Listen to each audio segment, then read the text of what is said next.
Hey guys, it's Chase here.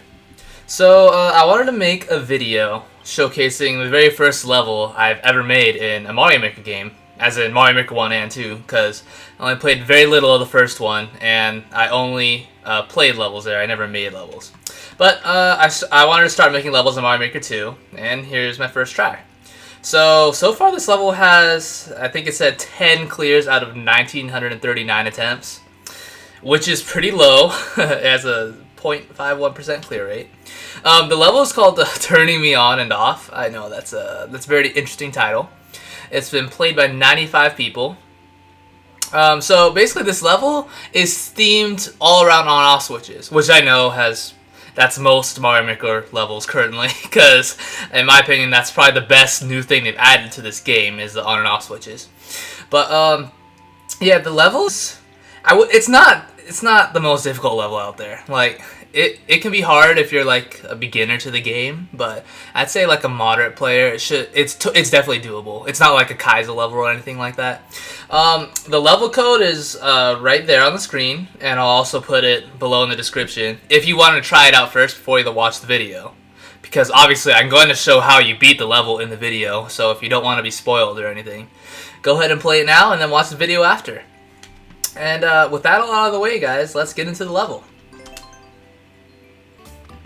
Alright guys, so this first part of the level is really straightforward, to be honest. All you do is you hit the on-off switch, cross like that, hit that one, and you're basically just making a bridge for yourself.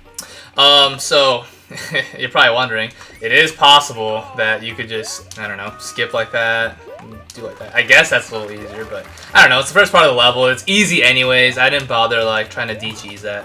If you really want, I think you could like go across, or you could go across on top of these. I don't know why you would do that, but the option is there if you wanted to. So for the second section of the level, it could be a little tricky. I'd say if you're a beginner to the game, it'll definitely be a little tricky, but there's a rhythm to it. So all you need to do is just hit these on-off switches and then make a path for yourself, kind of like that.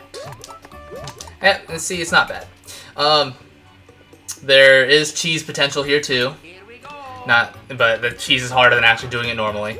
So if you want, you can kind of like, you could do that, I guess. See, it's hard because you're going to have momentum going one way. I put spikes on top of these just so no one can run across the top on the on-off blocks. I want you to actually do it normally.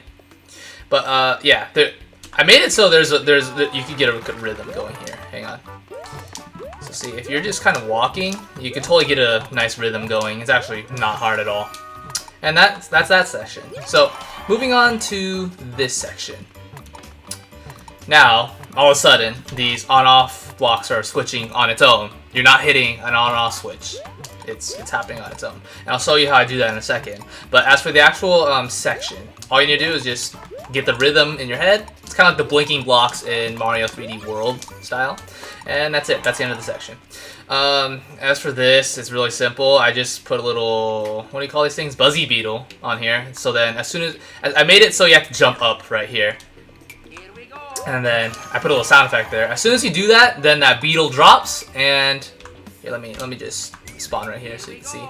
Oh, that's not where I want it to be. He'll drop now. And see, he starts hitting the on-off switches like that. So that's how I did that section. Honestly, not a hard section at all. I'd say this one is a little harder than this section right here, but still not by much. Also, right here, if you have momentum from the last block, you could actually just I accidentally did drop down. You could actually just wall jump like that if you, for some reason, don't want to do it normally. I mean, I think that might be a little easier if you want to do that, but honestly not that much easier than just doing it normally. Alright guys, so for this next part of the level, so you don't need to worry about this little contraption right here, this on-off thing. It's not really going to affect anything you do. I just have it there so in case you time this where you get off in the last section and the blue blocks are triggered instead of the red on-off blocks, for this next section you kind of need it to be set to red. So I just made it so that if you happen to come over here, you can't actually access the next part unless you hit this and trigger the red blocks. Right here, I just put a little bonus little area in just for the people who get this in Super Expert. They can get some 1-ups, free 1-ups. I'm a nice guy. I'll get. So for this part, this is where this could be a little tricky. So as you can see, there's a coin right there. That's where you want your first wall jump to be. That's where you want to land on the first one. And from there, you just need to do a big wall jump. So I'll demonstrate right here. Easy, right? Oh god. Okay, so if you go right here, if you don't do big wall jumps, this part could be really frustrating. You need your wall jumps to be big. So if you do this, see, it's gonna mess up the timing of the whole thing. You need to have big wall jumps.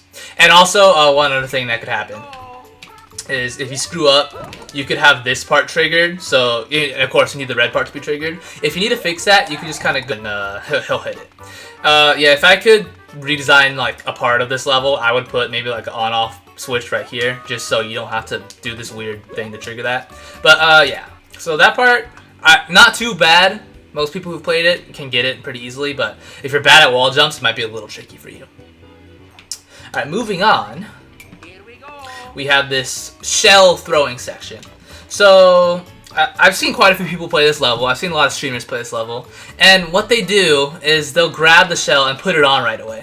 Which I don't really understand, because if you just stand right here and look down, you will see there's arrows like indicating you need to throw a shell there.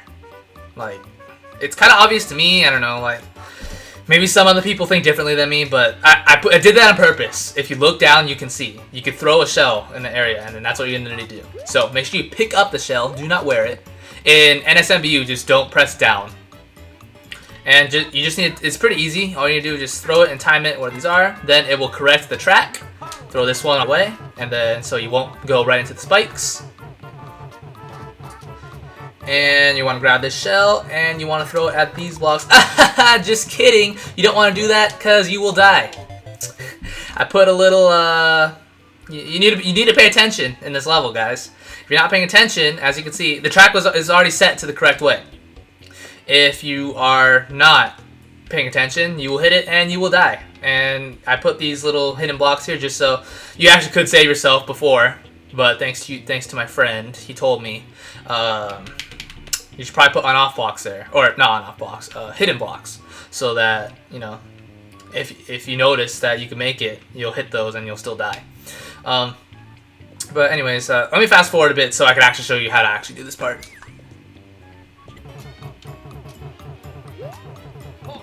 So yeah, guys, so don't throw it at these ones. As you can see, there's actually no arrows there, so it's not like I'm baiting you into doing something. Anyways, there's a checkpoint there. You're welcome. I'm not a mean guy. I put checkpoints in my levels. Alright, guys, so for this section, this is where it gets tricky. I've seen a lot of people play this level. Quite a few streamers have played this because I submitted on their stream, and this is where they all struggle. I think it's easy up until this point. And honestly, I don't think this section is that hard either, but then again, I made the level, so I'm biased. I know what to do. Whereas people who are playing this for the first time blind won't know what to do. But even then, it's doable. It's definitely doable. So you're going to jump in this claw. As you can see now, the automatic block switching is coming back. So this section requires a lot of timing. So the wall there is going in and out. It's going on and off, I should say. You need to time this so that you could go right when the blocks are not there, so you can go through. My timing looks good here. There we go. So the trick to these first two jumps is you wanna go to the right like that. You wanna swing to the right when the blocks aren't there. That will give you the timing that you need. My timing is off. Give me 1 second. This should be good. Yep, there we go. Alright, so now, as you just saw, I put a little sound effect in there. The automatic switching has gotten a little faster. It's switching at a higher rate now. So you're going to have to change up your timing a little bit. So the trick for these next two jumps are you want to actually go when the blocks are in your way. So it looks like when you jump, you'll die. See, I should have actually gone right there. See, so not here. Probably going to go right here. There we go. Perfect. And alright, so this is the last jump. As you can see, it's a tight hole you need to get into right there. You need to spin jump here. I don't think it's possible if you don't spin jump. I should have gone right there. Alright, I'm going to go on this next one. There you go. So yeah, that jump right there, Pretty difficult, but you just need to know when you spin. It's kind of weird. You spin a little later than you would think. You spin a little later. And I have another one of these little contraptions here just to ensure that the blue, because I want it to be set to red for this section. But back to this for a little bit, and there's one thing I forgot to mention. I think you can see there's some one-ways here. It's kind of de-cheesing, but at the same time, it's adding some more cheese, but I don't even consider it cheese at this point. I don't know.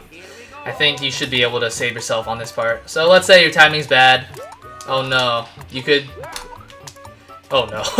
But as you can see, you can save yourself right there if you time that correctly. But for this one, there are no one-ways because I want you to. You could jump back to here if you fail, but I don't want you to be able to wall jump and get back in here. So yeah, that's that section. I'd say that might be the most difficult part of the level. And now we can go down here. Alright, so this is the last part of the level, guys. There's just 3 sloped conveyor belts. What can go wrong about this? What do I do? Oh, no! Yeah, that's right. So, as soon as you get about, I would say right here. I don't know the exact, about this height. Right here. This will trigger. And the conveyors will switch on you. But even then, this is very straightforward. All you need to do, just go up, wait for it to switch, and jump. And it will siphon you right into the flag there. So, yeah, really straightforward actually. There's a ton of spikes here, just so, because I don't want you jumping. I want you to do some tight jumps. I don't want you just jumping all over the place. And yeah, you will die if you're not careful here. But yeah, all you need to do is just jump right when it turns blue. It will shoot you right into the goal pole. It looks tight. It's not hard. Actually, you could also make this even. You could beat it. Like you could beat it before it even triggers if you just do that. You just need to spin jump. And yeah, guys, that is the level. I hope you guys enjoy it. And then again, if you watch the video without playing it and now you want to play it, I mean, it's going to be a little easier for you because you already know what to do. So I hope you played it before you watched the video. But if not, either way, thank you for watching. Thank you for checking out the level. Again, the level code is in the description if you want to try it out. And this was my first level I made in Mario Maker. I have made other and I plan to make videos about those. But for now, this is probably the level I'm still the most proud of. I spent a good 25 hours making this, I think. Lots of testing, lots of making sure the parts work. This thwomp section back here, the part with the wall jumps. Now this part took me about, I spent about 5 hours just optimizing this. This was tricky. It was about placing where I would place the thwomps, all that stuff. But yeah, I think it turned out pretty well. I mean, it could still be a little janky if you're not doing the correct wall jump, but if you do it right, it's straightforward. But yeah, guys, thank you for watching. Really appreciate it, and stay tuned for more Mario Maker videos. While I'm showcasing my own levels, I might showcase other people's levels as well. Because I have some pretty cool friends who made some awesome levels. You know who you are. And I might showcase your levels as well. Or at least me playing them. But yeah, guys. Alright. Well, I'm out. Thank you for watching. Bye.